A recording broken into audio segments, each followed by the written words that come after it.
What's up, dude?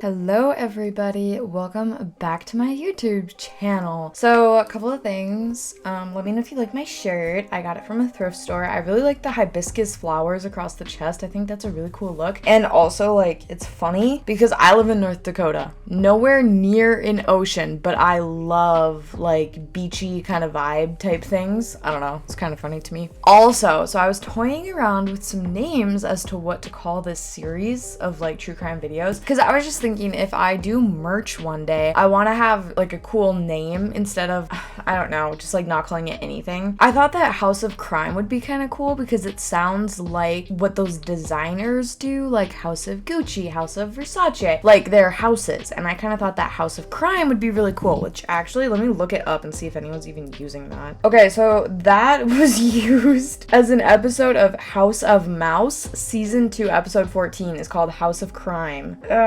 Does anyone think that Disney would come after me for using that? Because I kind of feel like they would. Yeah, and it only came out in 2002, so the copyright's not up yet even. Dang it. Okay, well, I really like House of Crime, so comment down below if you think the mouse will come after me. Let's be real, we all know that they will. Anyways, so let's just finally jump into today's video. So today's video is about the Ariel Castro kidnappings. This one was really crazy. I'm not gonna go into as much detail as there is about this case because it gets kind of gruesome and it's very depressing, and I just want to give you guys kind of an outline of what happened. So Michelle Knight was born April 23rd, 1981, and she disappeared on August 23rd, 2002, making her 21 years old at the time of her disappearance. On the day of her disappearance, Michelle was supposed to appear in court for a child custody case involving her son Joey, who was in the state's custody at the time. The last known sighting of her was her leaving her cousin's house. Next, we have Amanda Berry, who was born April 22nd, 1986, and disappeared on April 21st of 2003, one day before her 17th birthday. She was last heard from around 8 p.m. when she called her sister to tell her that she was getting a ride home from her job at Burger King. And then we have Gina DeJesus. I don't know if that's how you say her last name.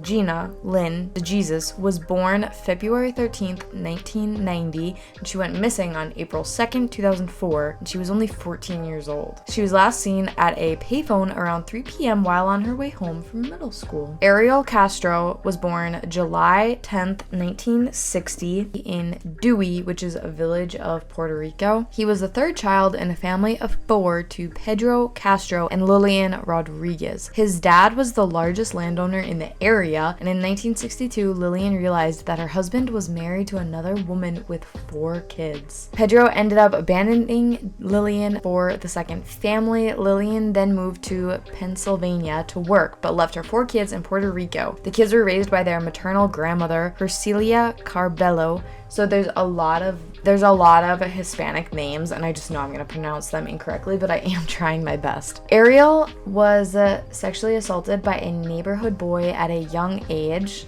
In 1966, his mother came back, and he claims that his mother was very physically abusive. It really does sound like he had a rough childhood. I'm not going to go into detail about that because there's just kind of no need. All you need to know is that he was sexually abused and his mother was also physically abusive. And then as an older man, he was very verbally and physically abusive to his girlfriend, whom of which he had 5 kids with. And he also ended up causing her to miscarry a couple of times, which was very depresso. But he got more and more abusive when she had kids. Like when she started having kids was when he started to get abusive with her. So the first abduction was Michelle Knight. We're jumping ahead here. Ariel was at a dollar store when he overheard Michelle asking how to get to a social services office, and if you'll remember, she was last seen leaving her cousin's house and going to the social services office over a custody dispute involving her son Joey. He offered her to drive her to the office, and she trusted him because she was friends with his daughter Emily. She had never met him before though, so she was just going solely off of his word that he was Emily's father and that and I'm sure she had heard of him but never actually met him in person. There was a sign in his car advertising puppies for sale, and he said that he had to go home to feed them, but it was okay because it was on the way to the social services office. He got her to go into his house by promising her a free puppy and then imprisoned her in his soundproof basement. And he lived in Cleveland, Ohio, so that's where all of this is now taking place. His second abduction was Amanda Berry on April 21st, 2003. She was a workmate of his son Anthony at Burger King. Castro offered her a ride home after her shift, and she said yes because she knew his son and was friends with his daughter, Angie, so it seemed totally harmless and like it was okay. He suggested that they stop at his house so she could say hi to Angie. He used a guard dog to distract her and then took her cell phone and imprisoned her in his soundproof basement. Unlike Knight's disappearance, Berry's caused a public commotion and her family appeared multiple times on TV. A week later, Castro used Berry's cell phone to call her mother and said that he had her, that she was fine, and that she would go home in a couple of days. The call proved that Berry had been abducted and the FBI was called in to investigate. They triangulated the call to the area where she had been abducted and parked a van there. However, the phone's exact location could not be determined because Castro never called again. Meanwhile, Castro told Berry that he had phoned her family and told them that they should not look for her because they were now a couple. Yeah, some people. The third abduction happened on April 2nd, 2004, when Gina DeJesus was leaving school with Castro's daughter, Arlene. So remember, he has 5 kids, all of which seem to be friends with his victims. Or that's how he chooses his victims, I guess I should say. Gina's dad was a classmate with Castro, and she was also related to Tito DeJesus, who was the leader of Castro's band. So yeah, he was also part of a band, and he would sometimes leave his girlfriend and 5 children for 4 days at a time and would not let her leave the house. Her or the kids were trapped inside the house, and he could be gone for up to like 4 days at a time. So he was a very abusive man. And while all these abductions are taking place, keep in mind he is still with his girlfriend and they are living in the house where his captives are in the basement, trapped. But he soundproofed the basement, so that's why as far as I know, they weren't aware of these captured girls. He wouldn't let the family down in the basement, so as far as I understand it, they had no idea that he was capturing these women. The girls planned to split directions on their way home, and that's when Castro was planning to pick Gina up. So remember, Gina was walking home with his daughter, and he was watching them, but the girls, like, when they had gotten to a certain point, they were gonna split and part ways because they had to go in different directions, and that is when he picked her up. He claimed that he needed her to help find Arlene, which was not true because, like I said, he had been watching them the whole time. And then he too imprisoned her in his basement. So while in captivity, the girls unfortunately suffered starvation, physical abuse, poisoning, and also rape. But I'm not gonna go into talking about the sexual assault because it doesn't have a ton to do with the story. I'll tell you what you need to know with that, but nothing more. Michelle Knight became pregnant 5 times, and every time she was forced to miscarry. Amanda Berry got pregnant in 2007, and he let her go through with the pregnancy. He was planning on just dropping the baby off on a church's steps, if I remember correctly, and they were just gonna abandon it there. But after the baby was born, he decided to keep it. Michelle had to help Amanda give birth. So a woman that doesn't know anything about childbirth is supposed to help another woman deliver her baby, which is just wild to me. Castro threatened that he'd kill Michelle if she didn't resuscitate the baby girl who was born not breathing. She was able to bring the baby back by admitting CPR. So, good for her that she was able to bring the baby back and she spared her life as well as the baby's.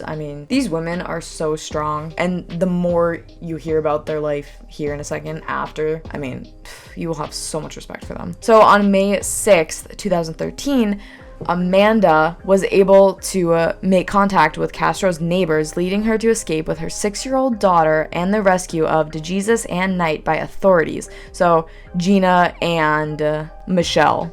According to police, Castro had left the house that day, and Berry realized that he had failed to lock the big inside door. Although the exterior storm door was bolted, she did not attempt to break through the outer door because she thought that Castro was testing her, according to the police report. Previously, Castro had tested the women by leaving the house partially unlocked and exits unsecured. If they attempted to escape, he beat them. Instead, Amanda screamed for help when she saw neighbors through the screen. Neighbor Angel Cordero responded to the screaming but was unable to communicate with Amanda because he spoke little English. Neighbor Charles Ramsey joined Cordero at the house's front door during the rescue. They kicked a hole through the bottom of the storm door and Amanda crawled through, carrying her daughter. Ramsey said that Amanda told him that she and her child were being kept inside the house against their will. Upon being freed, she went to the house of another Spanish-speaking neighbor and with Ramsey's assistance called 911 saying, "Help me, I've been kidnapped and I've been missing for 10 years and I'm here. I'm free now." Castro was arrested on May 6th, 2013, so the same day. He was charged with 4 counts of kidnapping and 3 counts of rape on May 8th,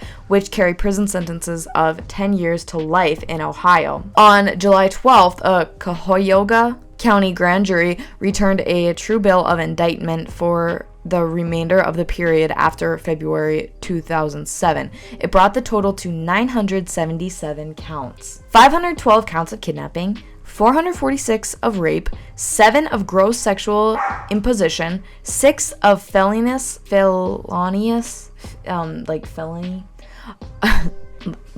felony assault, 3 of child endangerment, 2 of aggravated murder, and 1 of possession of criminal tools. He pled guilty on July 26th to 937 of the 977 charges against him, including charges of kidnapping, rape, and aggravated murder as a part of a plea bargain, which called for consecutive sentences of life in prison plus 1,000 years, all without parole, as he should not get parole. Under the plea deal, Castro forfeited his right to appeal and could not profit in any way due to his crimes. So, like, he couldn't do interviews for money, he couldn't do a book for money, he couldn't, like, get paid for a TV movie, like, he couldn't do any of that sort of stuff where his crimes would be the subject of the media, if that makes sense.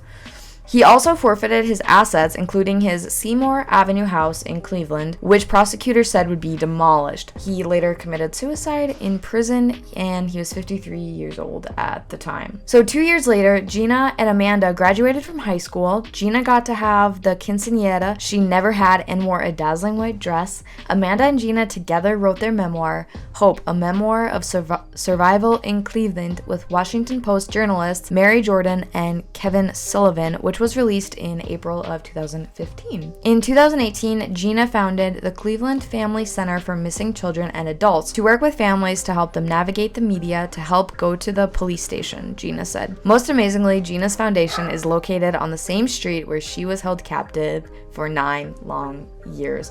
And that she purposely did that as a way to show that that didn't define her and that she was able to walk down the street, she was a strong woman, and that she didn't overwhelmed or inhabited by what had happened on that street. So it was more of a power move, which honestly, great for her.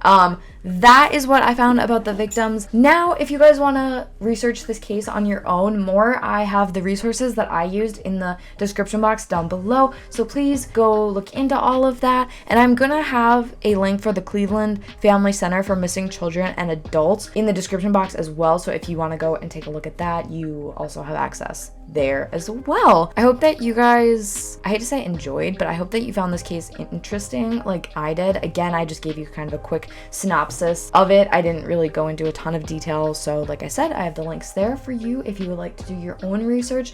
It is a very interesting and sad case, but I'm glad that it ends happy that everybody was able to get out. If you guys have any cases that you would like me to research and do a video on, comment down below or DM me on Instagram. But other than that, that is my video for today. Thank you guys so much for watching, and come back for another true crime video. Bye guys.